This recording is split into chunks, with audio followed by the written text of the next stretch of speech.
అందరికీ నమస్కారం. గీతమ్మ కథల ప్రపంచానికి స్వాగతం.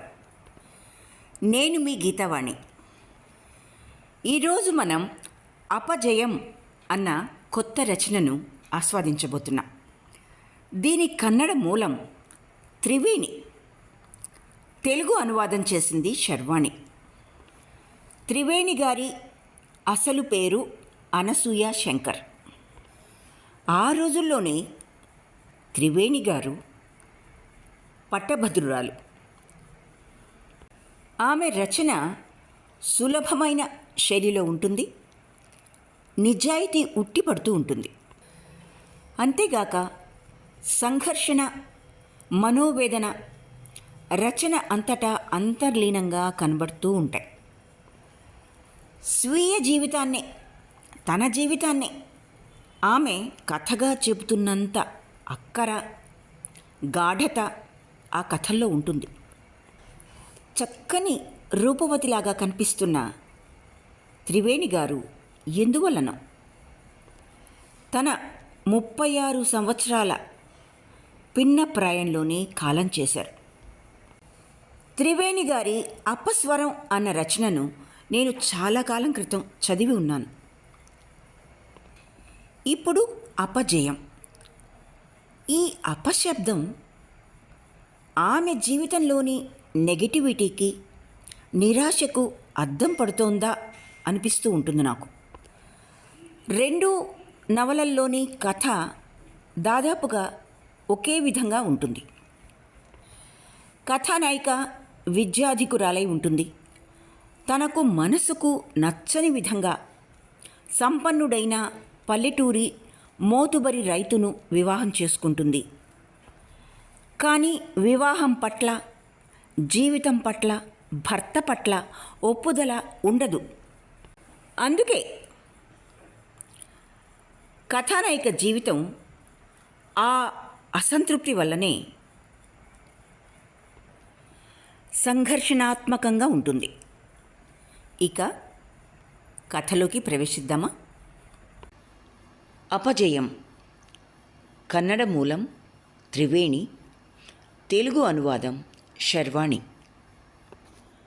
ప్రారంభం.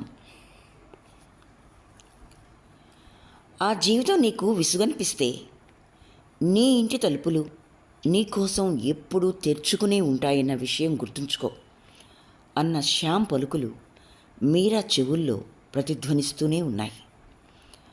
మూగ దెబ్బ తగిలిన చోట మృదువుగా నిమిరినప్పుడు హాయిగా ఉండడంతో పాటు హాయితో కలిసిన నొప్పి కూడా ఉన్నట్లే ఆమెకు శ్యామ్ మాటలు సంతోషాన్ని, బాధను కూడా కలిగించాయి.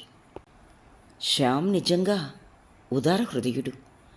తను అతడిని వదిలి వెళ్ళి తన కలను నిజం చేసుకోవటానికి ప్రయత్నిస్తున్నా కూడా తనంతటి తానే డబ్బు సాయం చేస్తాననటం ఆమెకు ఆశ్చర్యాన్ని కలిగించింది. నీ ఇష్టం, ఎలాగైనా చావు, నేను ఇంకో పెళ్లి చేసుకుని హాయిగా ఉంటాను అని తన పురుషత్వపు అధికారాన్ని చూపగలిగే అవకాశం అతనికి లేకపోలేదు. ఇంకా నువ్వు నా భార్యవి, నన్ను విడిచిపెట్టి వెళ్ళే హక్కు నీకు లేదు, చచ్చేదాకా నువ్వు ఇలా పడి ఉండాల్సిందే అని నిర్బంధించే అవకాశము అతనికి లేకపోలేదు. బహుశా అతను అలా చేసి ఉంటే ఆమె రెచ్చిపోయి బంధాన్ని త్రించుకుని పారిపోయేదేమో.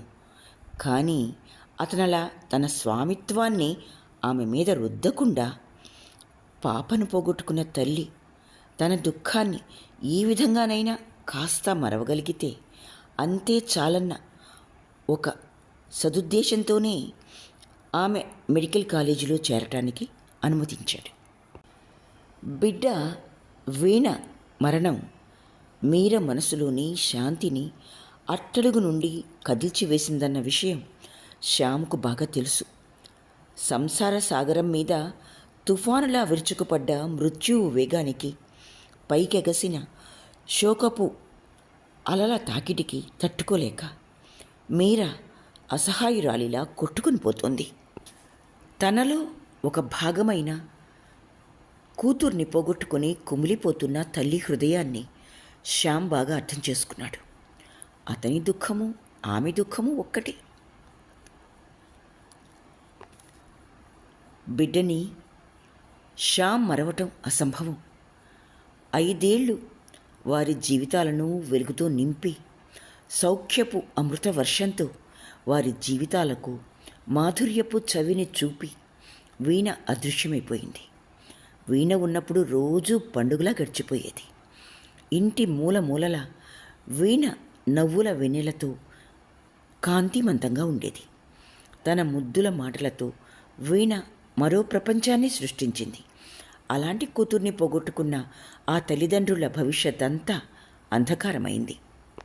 కానీ శ్యామ్కు తన భూమి, తోట, ఎద్దులు వీటి సంరక్షణలో తన దుఃఖాన్ని మరవటానికి వీలుంది. పొలం, పుట్ర వీటితో అతనికి గల సంబంధం, ఆత్మీయత అంత సులభంగా తెంచివేయటానికి వీలయ్యేది కాదు. ప్రకృతిదేవి నిత్యారాధనలో అతను తృప్తి పొందేవాడు. వీణను పోగొట్టుకున్నాక అతని ఉత్సాహం తగ్గినా పూర్తిగా నశించిపోలేదు. భూదేవి మీద భక్తి తగ్గిపోలేదు. వీణ పోయిన కొత్తల్లో కొన్ని వారాలు అతను మతి చెలించిన వాడిలా ఏమీ చేయటానికి తోచని పరిస్థితిలో పడి భూమిని గురించి శ్రద్ధ వహించలేదు. భోజనం, నిద్ర కూడా అతనికి అక్కర్లేకపోయింది. ఇంటి పట్టున ఉండకుండా పిచ్చిగా తిరిగేవాడు. ఒకరోజు అలా తిరుగుతూ శ్యామ్ అనుకోకుండా ఎద్దుల పాక వైపుకు వెళ్ళటం తటస్థించింది. లక్ష్మణుడు శ్యామును చూడగానే తన మెడ ముందుకు చాచింది. తన ప్రియమైన ఎద్దు విశ్వాసంతో ముందుకు చాచిన మెడను అలక్ష్యంతో తోసివేయలేకపోయాడు శ్యామ్ చెయ్యి అతనికి తెలియకుండానే ఎద్దు గంగడోల్ని నిమిరింది. కళ్ళు వీపు మీద, పక్కల మీద పడ్డాయి. పక్కలంతా పేడ మెత్తుకుని ఉంది. ఎద్దు దగ్గర నుండి గంజలం వాసన వేస్తోంది. ఈగలు, దోమలు దాని ఒంటి మీద చేరి హింస పెడుతున్నాయి. ఎద్దు తన తోకతో వాటిని తోలుతున్నా వాటి బాధ నుండి తప్పించుకోలేకపోతుంది. ఎద్దు ఒంట్లో ఎముకలు ఎత్తి కనిపిస్తున్నాయి. కంట్లో నుండి నీరు, జిగురు కారుతున్నాయి. దాని పరిస్థితి చూసి శ్యామ్ చకితుడయ్యాడు. అతనికి బుద్ధి తెలిసినప్పటి నుండి ఒక్కరోజు కూడా ఎద్దుల్ని ఈ స్థితిలో చూసి ఎరుగడు. రోజూ అతనే స్వయంగా నిల్చొని నింగని చేత ఎద్దుల్ని కడిగించేవాడు. వాటి ఒంటి మీద ఒక్క మరక కనిపిస్తే చాలు నింగడి మీద కేకలు వేసేవాడు. శ్యామ్కు భయపడి నింగడు ఎప్పుడూ ఎద్దుల్ని శుభ్రంగా ఉంచేవాడు. గడ్డి, పిండి, కుడితిని తనే స్వయంగా దగ్గర ఉండి పెట్టించేవాడు. పగలంతా వాటి చేత చాకరీ చేయించుకొని వాటి సంగతి పట్టించుకోకపోవటానికన్నా మహాపాపం మరొకటి లేదని భావించేవాడు శ్యామ్. తన అపార సంపత్తి దినదినాభివృద్ధి పొందటానికి కారణం గోమాత, భూమాత అని ఖచ్చితంగా నమ్మేవాడు శ్యామ్. వీణ మరణంతో అన్నిటి మీద అలక్ష్యం ఏర్పడింది అతనికి. దేన్ని గమనించేవాడు కాదు. శ్యామ్ నిరాసక్తిని గమనించి నింగడు కూడా తన పనుల్ని అశ్రద్ధ చేయసాగాడు. వామప్ప గోరు దుఃఖంలో ఉన్నారు, నేనెలా చేస్తేనేంలే అనుకుని పనులన్నీ ఎగ్గొట్టేశాడు. దాంతో ఎద్దులు మురిగ్గా, బక్కగా తయారయ్యాయి. శ్యామ్కు వాటి పరిస్థితి చూసి ఒక్క నిమిషం గుండె ఆగినంత పనైంది. తన కళ్ళను తానే నమ్మలేకపోయాడు. కళ్ళు నులుముకొని మళ్ళీ చూశాడు. వాటి పరిస్థితి అతనికి కోపాన్ని తెప్పించింది. వాటి పరిస్థితిని గమనించకపోవటం తందే పొరపాటు అనుకున్నాడు. వీణ చనిపోయాక ఏ పని ఆగిపోయింది? సూర్యుడు ఎప్పట్లాగే ఉదయిస్తున్నాడు, అస్తమిస్తున్నాడు. వెంకమ్మగారు వండుతున్నారు, తాము తినటం తప్పటం లేదు. వీణ చావుతో ఏ పని ఆగిపోయింది గనక రోజులు దొర్లిపోతున్నాయి. కానీ తను ఇలా కర్తవ్య భ్రష్టుడవటం మంచిదేనా? పనిపాటలు మొదటిలా ఉత్సాహంగా సాగటం లేదు, నిజమే. కానీ తన కర్తవ్యాన్ని తాను నెరవేర్చుకోనక్కర్లేదా? సుఖ సంతోషాల కోసం తను బ్రతకటం లేదు, కానీ బ్రతికి ఉండక తప్పదు కదా. బ్రతికి ఉన్నాక తన కర్తవ్యాన్ని పాలించక తప్పదు. తండ్రి తన మీద ఎంత నమ్మకంతో ఈ అపారమైన ఐశ్వర్యం తనకప్పచెప్పాడు. ఈ నిర్లక్ష్యంతో ఆయన ఆత్మ ఎంత క్షోభిస్తుందో కదా. తండ్రికి ద్రోహం, భూమాతకు ద్రోహం. తప్పుదారిలో పడి కొరడా దెబ్బతిన్న గుర్రంలా జాగృతుడయ్యాడు శ్యామ్. నింగా నింగా! శ్యామ్ గట్టిగా కేకపెట్టాడు. సావడిలో కూర్చుని కొబ్బరికాయ ఒలుస్తున్న నింగడు శ్యామ్ పిలుపు విని పరిగెత్తుకుంటూ వచ్చాడు. వాడి మొహం చూడగానే శ్యామ్ కోపం కట్టలు తెంచుకుంది. ఏం చేస్తున్నావురా? అయ్యగారికి కోపం వచ్చిందన్న సంగతి తెలుసుకున్న నింగడు భయపడుతూనే మెల్లిగా, వెంకమ్మగోరు ఉప్మాకు కొబ్బరికాయ లేదంటేను ఒలుస్తున్నానండి అన్నాడు. శ్యాము ఎద్దు ఎముకల్ని చూపిస్తూ, ఇలాగేనా వీటిని చూసుకునేది? ఎన్ని రోజులైందిరా ఎద్దుల్ని కడిగి అని గద్దించాడు. చెప్పు, ఎన్ని రోజులైంది? ఓ 4 రోజులు అయ్యుంటుందయ్యా. నేను గమనించడం లేదు కదా అని నీ ఇష్టం వచ్చినట్టుగా పనులు చేద్దాం అనుకుంటున్నావా? అదేం కుదరదు. రోజు కుడితి అది సరిగ్గా పెడుతున్నావా? సరే వెళ్ళు, ఎద్దులన్నింటినీ తోలికెళ్ళి చెరువులో శుభ్రంగా కడిగి తీసుకురా. నింగడు బదులు చెప్పకుండా వరుసగా నుంచుని గడ్డి మేస్తున్న 10 ఎద్దుల్ని విప్పి చెరువు వైపుకు తోలుకు వెళ్ళాడు. ఇక ఆవులు ఎలా ఉన్నాయో అనుకుంటూ ఆవుల కొట్టం వైపు వెళ్ళాడు. కానీ ఆవులు ఎప్పటిలా పరిశుభ్రంగా కళకళలాడుతూ కనిపించాయి.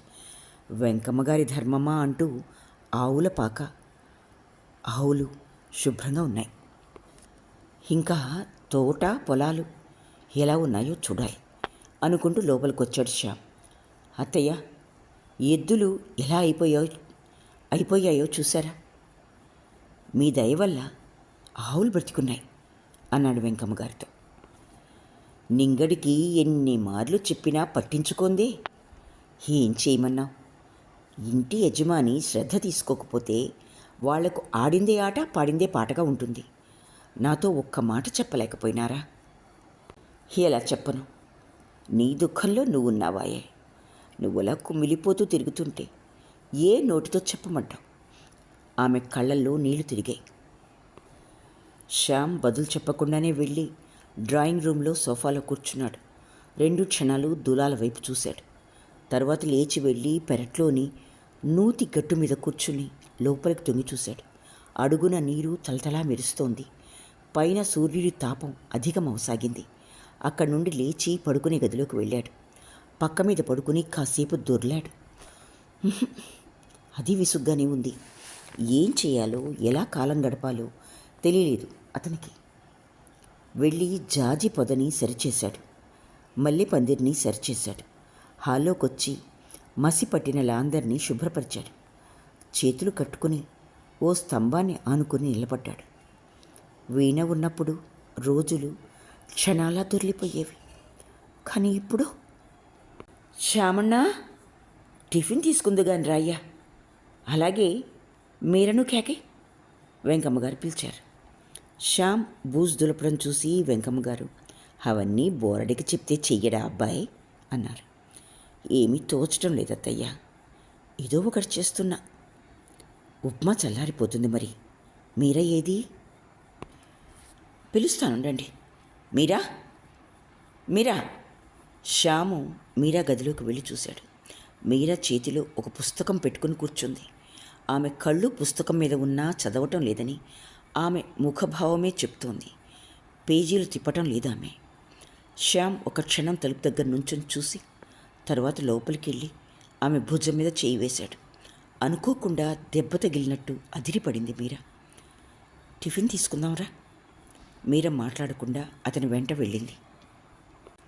తనకు మెడిసిన్లో చేరటానికి అనుమతి ఇచ్చినప్పటి నుండి మీరకు భర్త మీద ఓ విధమైన గౌరవం, ఆదరం కలిగాయి. అతను కూడా తనలాగే కూతుర్ని పోగొట్టుకున్న నిర్భాగ్యుడైన తండ్రి. తనలాగానే దుఃఖితుడు అన్న కారణం చేత ఆమె మనసు అతని పట్ల ఆర్ద్రమైంది. దుఃఖావేగంలో పడి తనలాగే తలడిల్లుతున్న అతని మీద కరుణ జనించింది ఆమె హృదయంలో.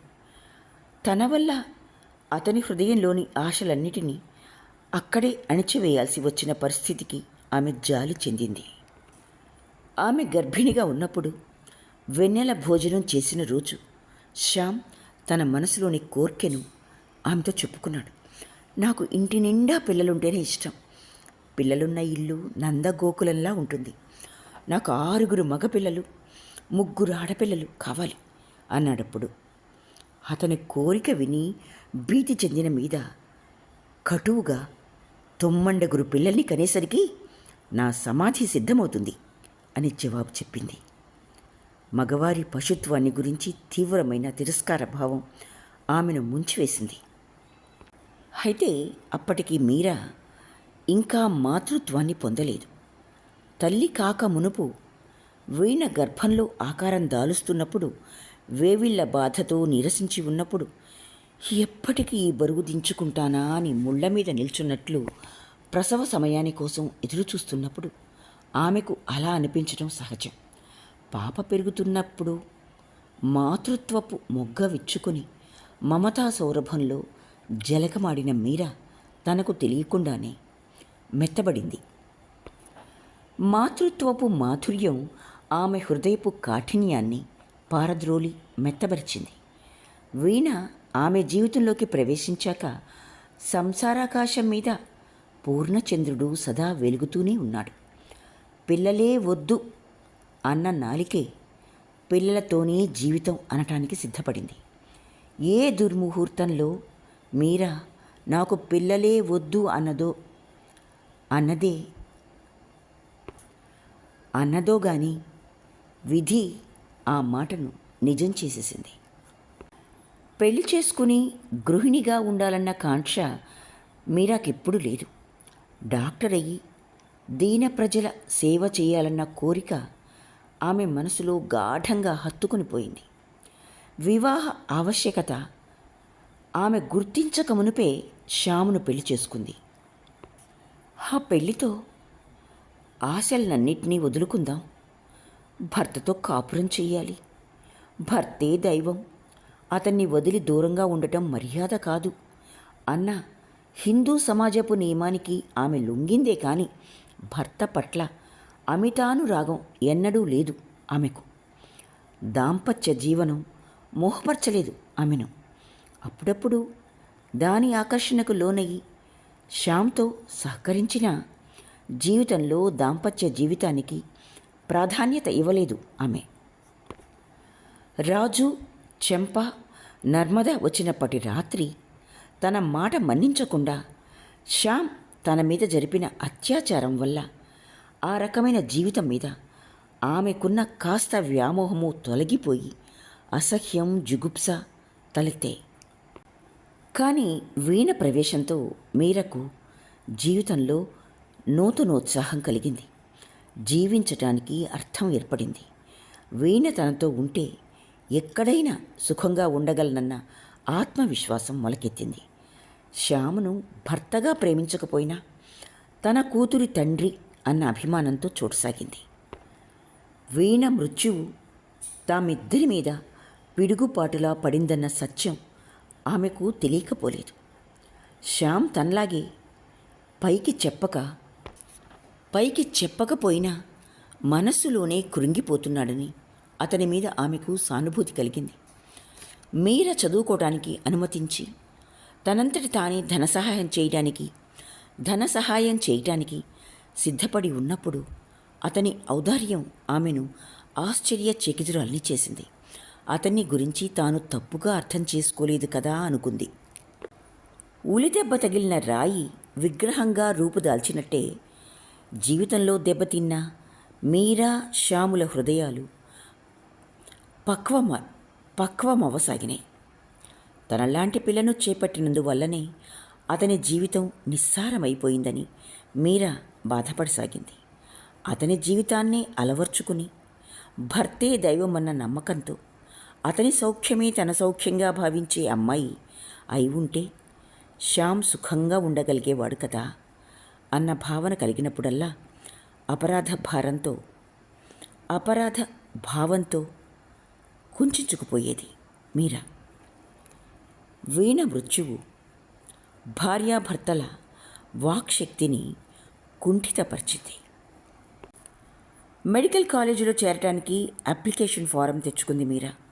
ఫారం నింపి దాంతోపాటు పంపాల్సిన సర్టిఫికేట్, మార్క్స్ కార్డు వీటిని తెచ్చుకోవడానికి మైసూరు వెళ్లాల్సి వచ్చింది.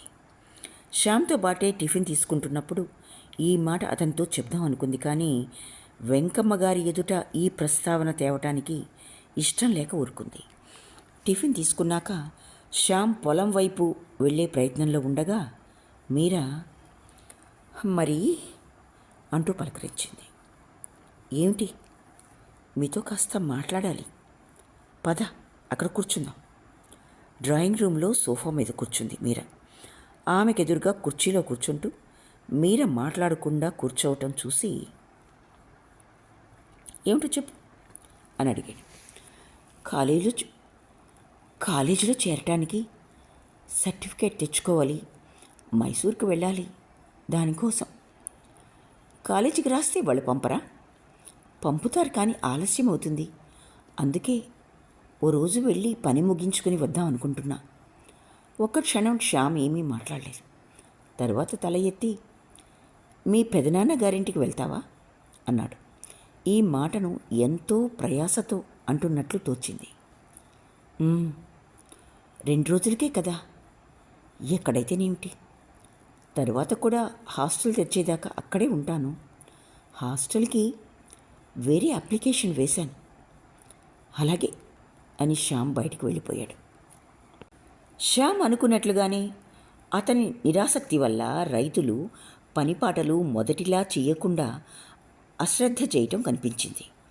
కాశయ్య, శివయ్య, మునయ్య అందరూ తమ పాకల ముందు నిశ్చింతగా బీడీలు కాలుస్తూ కూర్చున్నారు. శ్యాము పొలాల వైపు వెళ్తూ ఉండడాన్ని చూసి కూడా రోజులా పిచ్చిగా తిరుగుతూ ఉన్నారనుకుని ఊరుకున్నారు. కానీ శ్యాము పాకల దగ్గరకు వచ్చి ఒక్కొక్కరిని పేరు పెట్టి పిలవసాగాడు. అందరూ గబగబా బయటకొచ్చి అయ్యగారికి దండాలు పెట్టారు.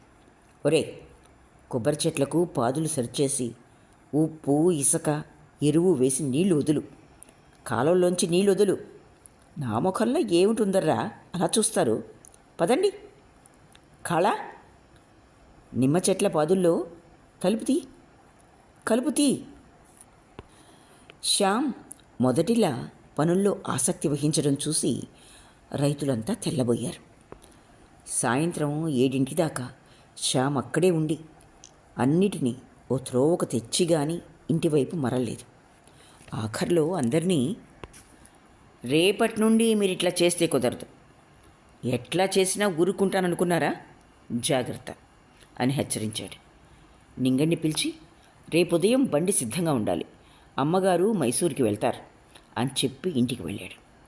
అతని ఇంటికి వచ్చేసరికి లాంతర వెలుగులో వెంకు, మీరా కబుర్లు చెప్పుకుంటున్నారు.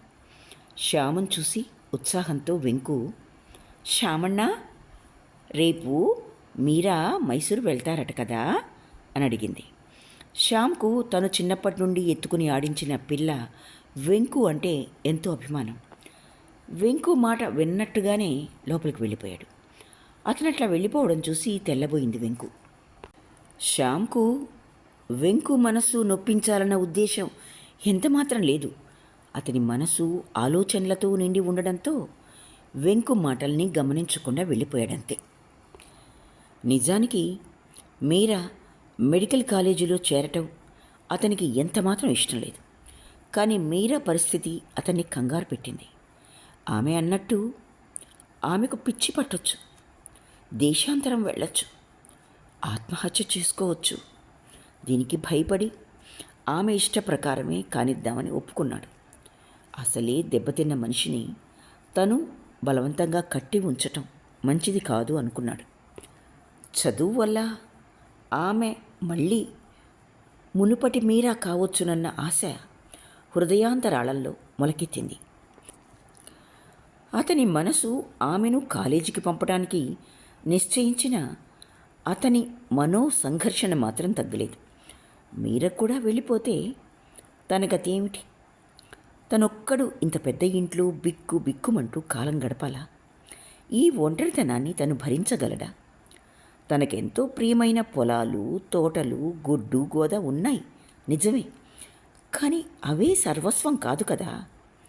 తన హృదయం మరో హృదయపు సానుభూతి స్నేహాలను కోరటం లేదా? ఎవరి కోసం తను ఈ ఆస్తిని అభివృద్ధి చేయాలి? ఎవరి కోసం కష్టపడాలి తను? ఇలాంటి ప్రశ్న పరంపర అతని మనసును కలవరపరుస్తూనే ఉంది. కానీ వాటికి జవాబు మట్టుకు దొరకటం లేదు. ఆ అబ్బాయి నీరసంగా, పనికిరాని ప్రశ్నల నేను, ఇంటర్వ్యూ ఉట్టి నాటకం మాత్రమే. ఎవరికి సీట్ ఇవ్వాలో ముందే నిశ్చయించుకొని ఉంటారు.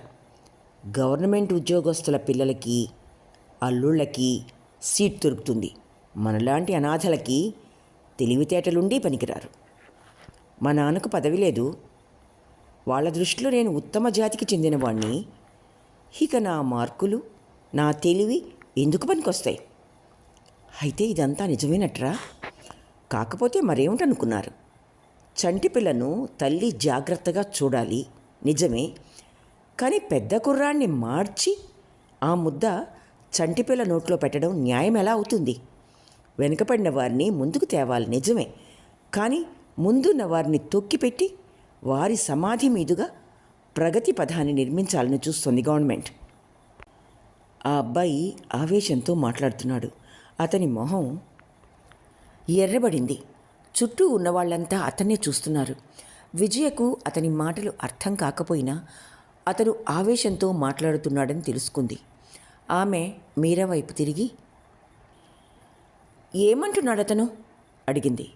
ఇంటర్వ్యూ ఉట్టి నాటకం అంటున్నాడు. మీరాకు లోపల నుండి పిలుపు వచ్చింది. మీరా లేచి నిల్చుంది. విజయ వచ్చి గుడ్ లక్ అంది. మీరా ప్రవేశించిన గదిలో 11 మంది కూర్చున్నారు. అందులో ఆమెకు ఎవ్వరి పరిచయమూ లేదు. మీరా లోపలికి వెళ్ళగానే చేతులు జోడించి నమస్కరించింది. వాళ్ళల్లో ఒకరి చేతిలో మీరా అప్లికేషన్ ఉంది. అందులో ఒకరు అడిగారు, నీ పేరేమిటమ్మా? మీరా. ఇంటర్ పాస్ అయ్యి ఎన్నేళ్ళయింది? 6 ఏళ్ళు. 6 ఏళ్ల కిందట ఎందుకు చేరలేదు? చేరలేకపోయాను. ఎందుకని? వీల్లేని పరిస్థితి ఏర్పడింది. అదేమిటో తెలుసుకోవచ్చా? ఈ ప్రశ్నలకు అర్థం లేదనిపించింది ఆమెకు. పెళ్ళయింది, అందుకని చేరలేకపోయాను. మరిప్పుడు మా వారు నేను చదువుకోవడానికి అనుమతించారు. ఇప్పుడు మీరు చదవాలని ఎందుకు నిశ్చయించుకున్నారు? నాకు మొదటి నుండి డాక్టర్ అవ్వాలన్న కోరిక ఉండేది. మా అన్నయ్య గోపాల్ అక్కడే చదివాడు. ఇంకేదైనా కోర్సుకు వెళ్ళలేకపోయారా? డాక్టర్ని అవ్వాలని ఉంది. తరువాత గవర్నమెంట్ ఉద్యోగం చేయాలన్న ఆశ లేదు. మా పల్లెకు వెళ్ళి రైతుల సేవ చేయాలన్న కాంక్ష ఉంది. ఆయన మీరా మార్క్స్ కార్డును 2 నిమిషాలు పరిశీలించి, ఇక మీరు వెళ్ళవచ్చు అన్నారు. మీరా నమస్కరించి వచ్చేసింది. మీరా రాగానే విజయ పరాంజపే మెల్లగా, అబ్బాయిలకు పోటీగా తయారయ్యారు, ఎందుకు అని అడగలేదు అంది నవ్వుతూ. లేదు, వస్తాను. మంచిది. ఇద్దరి అదృష్టము బాగుంటే మళ్ళీ కలుద్దాం. ఆ రోజంతా విజయ పసిపాప లాంటి ముఖం మీరా కళ్ళకు కట్టినట్లు ఉంది. మీరా మైసూరు వెళ్ళిన రోజు సాయంత్రం శ్యాము ఏమీ తోచక అవధాన్ల గారింటి వైపు వెళ్ళాడు. అవధాన్ల గారు ఇంట్లో లేరు. కానీ ఆయన భార్య వెంకు ఉన్నారు. వారితోనే కబుర్లు చెప్తూ కూర్చున్నాడు. మాట మధ్యలో అకస్మాత్తుగా శ్యాము నోటి నుండి, మీరా ఇంకెన్ని రోజులు ఇక్కడ ఉంటుందో అన్న మాట వచ్చేసింది. వెంటనే తన తప్పు తెలుసుకున్నాడు. ఆ మాట విన్న అవధాన్ల గారి భార్య ఆశ్చర్యానికి అంతులేదు. అదేమిటి శ్యామన్నా అలా అంటున్నావు అని అడిగారు ఆమె. ఆహా, ఏం లేదు, మీరకు పల్లెలో ఏం తోచడం లేదు, కొద్ది రోజులు మైసూర్లో ఉండి వస్తుంది అన్నాడు తడబడుతూ. నువ్వు వెళ్తావా? మరి మీరా ఒక్కరితేనే పంపుతావా? ఆమె లేకపోతే నీకు అన్నం కూడా సహించదని వెంకమ్మ గారు. చచ, అలాంటిదేమీ లేదు. నాకు పాత గాయాన్ని కాస్త మరవగలుగుతుందేమోనని. ఇక్కడే ఉంటే ఎప్పుడూ కుమిలిపోతూ ఉంటుంది. మీరు చూస్తూనే ఉన్నారుగా ఎలా ఉన్న మనిషి ఎలాగైపోయిందో. నువ్వు మాత్రం ఎలా అయిపోయావో నీకు తెలియనట్టుంది. ఆ రంగు, ఆ ఒళ్ళు ఏది? సన్నగా అయిపోయావు. నల్లబడిపోయావు. శ్యామಣ್ణ, నేను మాట చెబుతా, ఏమీ అనుకోకు. మీరా వెళ్ళిపోతే నువ్వు మరీ అధ్వానం అయిపోతావు. మీరా వెళ్ళేలా ఉంటే నువ్వు వెళ్ళు, అంతే. నేను వెళ్ళటానికి ఎలా వీలు పడుతుంది? ఎందుకు వీలు పడదు? ఇక్కడెవరు చూసుకుంటారండి? జానీ పోయిన కొత్తలో కొద్ది రోజులు అశ్రద్ధ వహించినందుకే పనులన్నీ ఎక్కడివక్కడే ఆగిపోయాయి. మీరా వెళ్ళిపోతే నీకు మాత్రం ఎలా తోస్తుంది? ఎలా ఉండగలవు ఇక్కడ? కానీ మీరా ఇక్కడుండలేదు. మీరా ఇక్కడే ఉంటే ఆఖరికి పిచ్చాసుపత్రిలో చేర్చాల్సి ఉంటుంది. మైసూర్లో చదువుకొని ఏమిటి? అవధాన్ల గారి భార్య ఆశ్చర్యపోయారు. ఏమిటి, మీరా మళ్ళీ చదువుకుంటుందా ఈ వయసులో? అవును, మీరా డాక్టరీ చదువుతుంది. చదువుకు వయస్సేమిటి? నాకు పంపాలని లేదు. కానీ మీరను పిచ్చాసుపత్రిలో చూడటం కన్నా మెడికల్ కాలేజీలో చూడటం నయం కదూ. మాట్లాడుతున్న శ్యాము అలాగే లేచి నిల్చొని వెళ్తున్నానని కూడా చెప్పకుండా వెళ్ళిపోయాడు. అవధాన్ల గారి భార్య తెల్లబోయారు. మీరా ప్రవర్తన ఆమెకో పెద్ద సమస్య అయింది. అపార ఐశ్వర్యాన్ని, దేవుడు లాంటి భర్తను వదిలి చదువుకోవడానికి వెళ్తున్న మీరా ఆమెకు పిచ్చిదానిలా కనబడింది. ఈ విషయం వినదగ్గర నుండి మతిపోయినట్లయింది ఆమెకు. సాయంకాలం దేవుడి ముందు దీపం వెలిగించి ఉంచాలన్న ధ్యాస కూడా లేకుండా అలాగే కూర్చుని, ఇదేం పోయే కాలం, భర్త భార్యను వదిలిపెట్టడం ఎరుగుదుం గాని భార్య భర్తను విడిచిపెట్టడం ఇంతవరకు వినలేదే అని ఆలోచించసాగారు. ఇక ఇంట్లో కూర్చోలేక, వెంకు పాలు తీసి పొయ్యి వెలిగించమ్మా, నేనులా కోవెలకు వెళ్ళొస్తాను అని కొబ్బరికాయ, తమలపాకులు, ఒక్క పళ్ళెల్లో పెట్టుకొని గుడికి బయలుదేరారు. అక్కడి నుండి వచ్చేటప్పుడు పండితుల వారి ఇంటికి వెళ్ళారు. పండితుల వారి భార్య పుట్టమ్మగారు, రండి సాకమ్మగారు అని పిలిచారు. మీరే రండి, అలా చెరువు దాకా వెళ్ళొద్దాం అన్నారు సాకమ్మగారు. ఇద్దరూ చెరువు గట్టు దాకా వెళ్ళారు.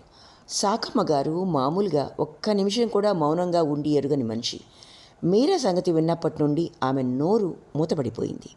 మౌనంగా ఉన్న ఆమెను చూసి పుట్టమ్మగారు, ఇదేమిటండి సాకమ్మగారు, ఎన్నడూ లేంది మాట్లాడితే ముత్యాలు రాల్తాయేమోనన్నట్లుగా మౌనంగా ఉండిపోయారే అని అడిగారు. సాకమ్మగారు నోరు విప్పారు. ఆ పిల్ల కర్మం ఇలా కాలింది కదా అని ఆలోచిస్తున్నా. వెంకు సంగతా? కాదు, మీరా సంగతి చెప్తున్నా. మీరాకేమైంది? రాణిలా ఉంది. కర్మేమిటి? అమ్మాయి పోయిన దుఃఖమంటారా? ఎన్ని రోజులుంటుందది? చెట్టుంటే ఫలానికి కొదివేమిటండి? మరో పిల్ల చంకలోకి ఎక్కేదాకా బాధపడుతుంది. తర్వాతేముంది? జానికి 5 ఏళ్ళైనా తర్వాత పిల్లలే కలగలేదు. అంత ఆస్తి ఉంది. సంవత్సరానికో పిల్ల పుట్టకూడదు? ఈ కాలపు పిల్లలు ఏవేం చేస్తారో ఎవరికి తెలుసు. ఇప్పుడు చూడండి, మీరాకు ఇక్కడేం తోచడం లేదట, చదువుకోవడానికి మైసూరు వెళ్తుందట అన్నారు సాకమ్మగారు. పుట్టమ్మగారు అదిరిపడి, ఏమిటి అన్నారు. మీరా భర్తను వదిలిపెట్టి చదువుకోవడానికి మైసూరు వెళ్తుందట. ఏం తక్కువైంది? చదివి ఉద్యోగం చేసి సంపాదించాలా? దేవుడిచ్చిన ఆస్తి బోలెడంత ఉంది, చాలదు? నిజం పుట్టమ్మా, ఈ సంగతి వినదగ్గర నుండి నా మనసుకు స్థిమితం లేదు. మీరాకు మంచి బుద్ధి కలగని స్వామి అని వేడుకుందామని కోవెలికొచ్చాను. పోనీ మీరాను పిలిచి కాస్త బుద్ధి చెప్పరాదు? శ్యామಣ್ణ మాత్రం ఇంతవరకు ఎందుకు రానిచ్చాడు? కర్ర విరిచినట్టే వీల్లేదని చెప్పలేకపోయాడా అన్నారు పుట్టమ్మగారు ఆరాటంతో. నేను శ్యామಣ್ಣతో అదే చెప్పాను, కానీ అతను నా మాట వినలేదు. ఇంకో 2 పిల్లలన్నా పుడితే జానీని మర్చిపోగలుగుతారేమో. నిజమే, మీరను ఒకసారి మా ఇంటికి భోజనానికి పిలుస్తాను, అప్పుడు కాస్త చెప్పి చూద్దాం. కానీ నా ఇష్టం, మీకెందుకు ఇదంతా అంటే సాకమ్మగారు సంశయం వ్యక్తపరిచారు. అలా అనదు, పెద్దల్ని గౌరవించడం తెలుసును అభిమానంతో అన్నారు పుట్టమ్మగారు. మీరా మైసూరు నుండి వచ్చిన మరుసటి రోజే సాకమ్మగారి కూతురు వెంకు వచ్చి పిలిచింది. మీరక్క మా ఇంటికి భోజనానికి రావాలట నువ్వు అమ్మ చెప్పింది. మీరా ఒక్క క్షణం అనుమానించింది. ఆయన ఇంకా ఇంటికి రాలేదు అంది. శ్యామಣ್ణ ఎప్పుడొస్తాడో ఏమిటో, మీరు రండి, సేమ్యా వేడిగా ఉంటేనే బాగుంటుంది. అక్కడే ఒత్తులు చేస్తూ కూర్చున్న వెంకమ్మ గారు, వెళ్ళిరా పాపం, అంత అభిమానంతో పిలుస్తున్నప్పుడు రాను అనటం బాగుండదు. శ్యామಣ್ణ వస్తే నేను చెప్తాలే అన్నారు.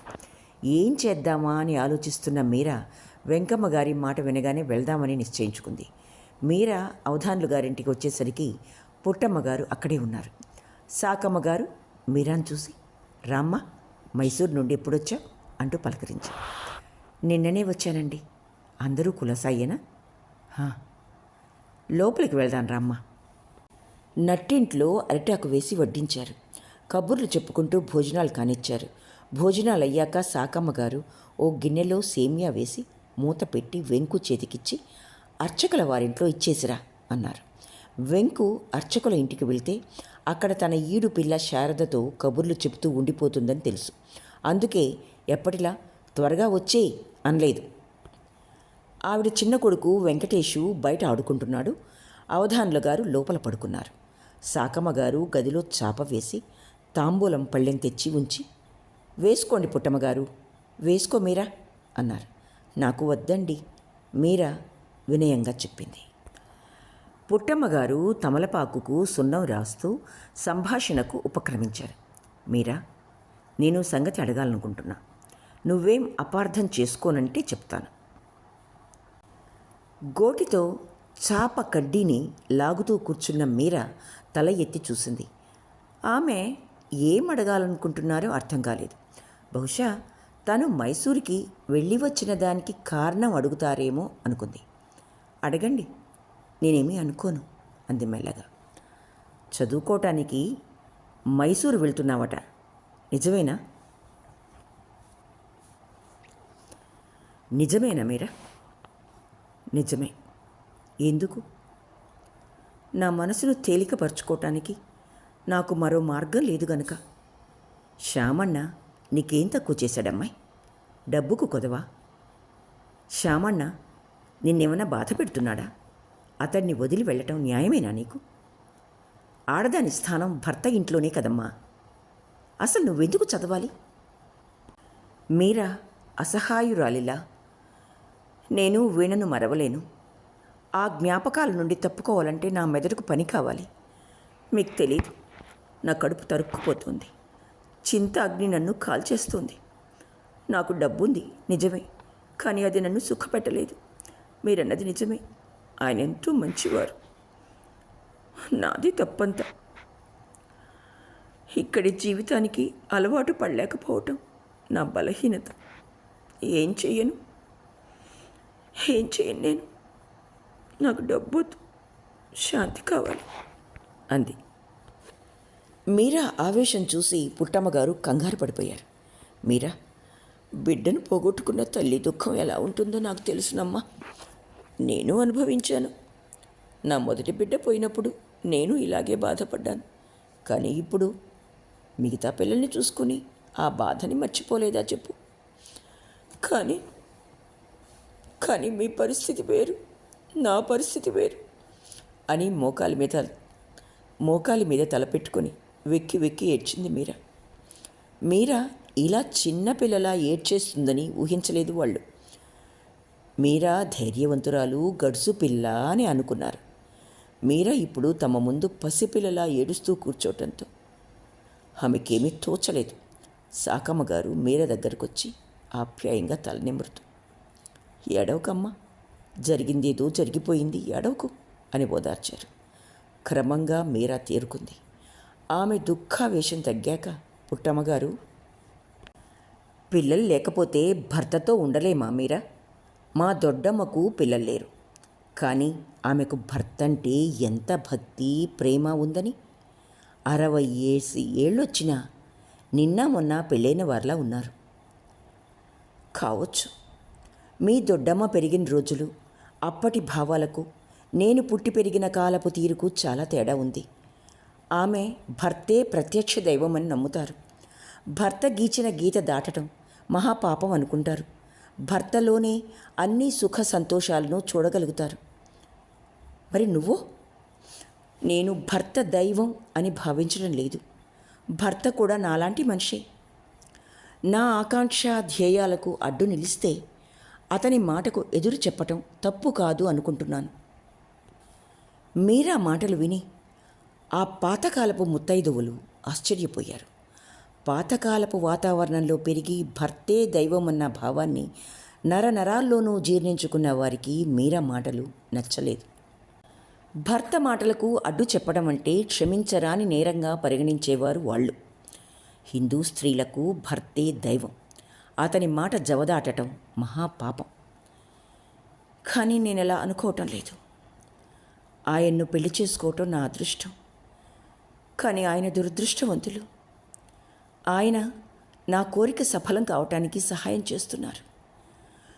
అది నా అదృష్టమే. శ్యామ్ ఇంకా కుర్రాడు. ఎన్నాళ్ళు ఇలా ఉండగలడు? ఆ సంగతి నువ్వు ఆలోచించక్కర్లేదా?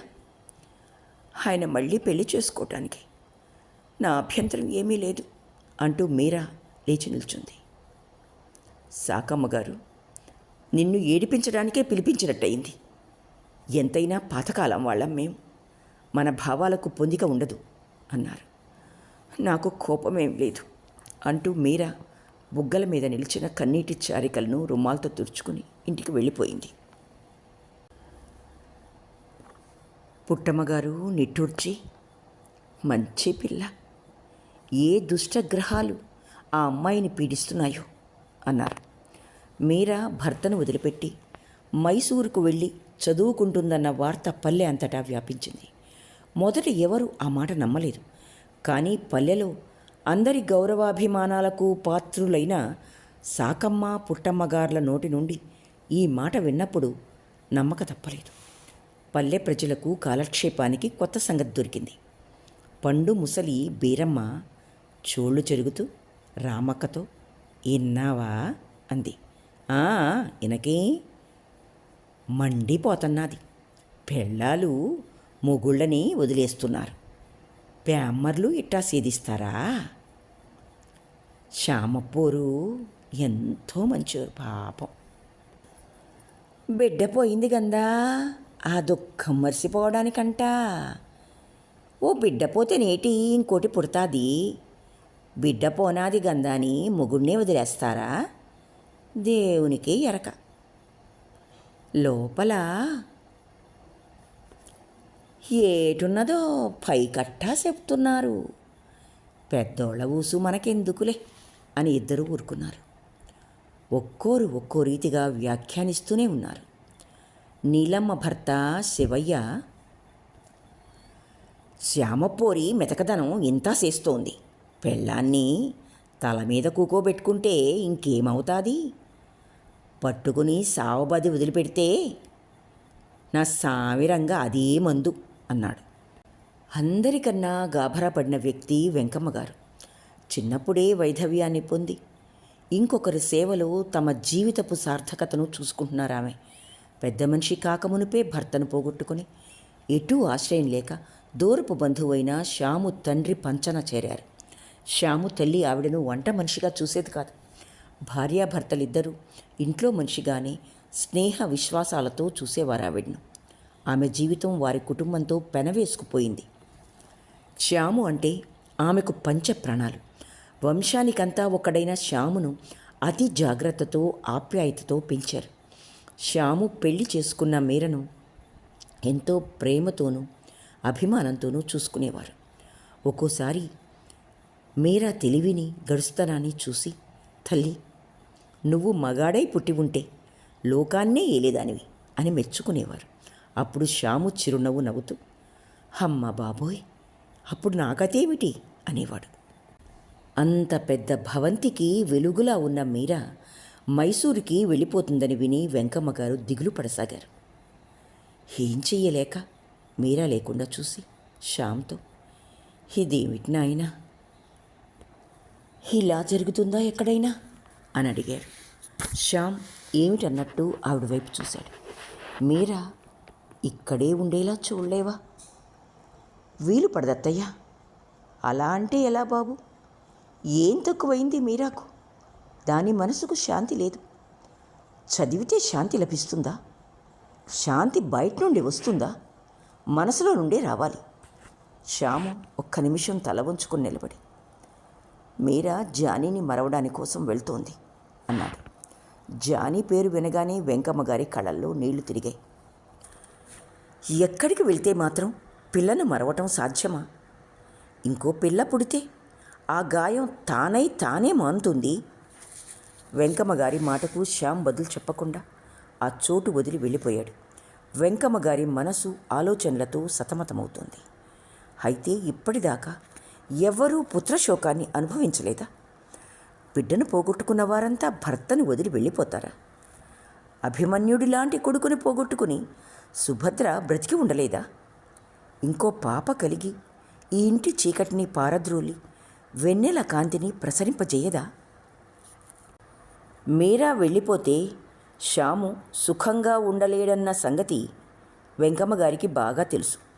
అతను మాత్రం భార్యకు ఇంత చనువు ఎందుకు ఇవ్వాలి? మొదటి నుండి అలాగే చనువిచ్చి నెత్తికెక్కించుకున్నాడు.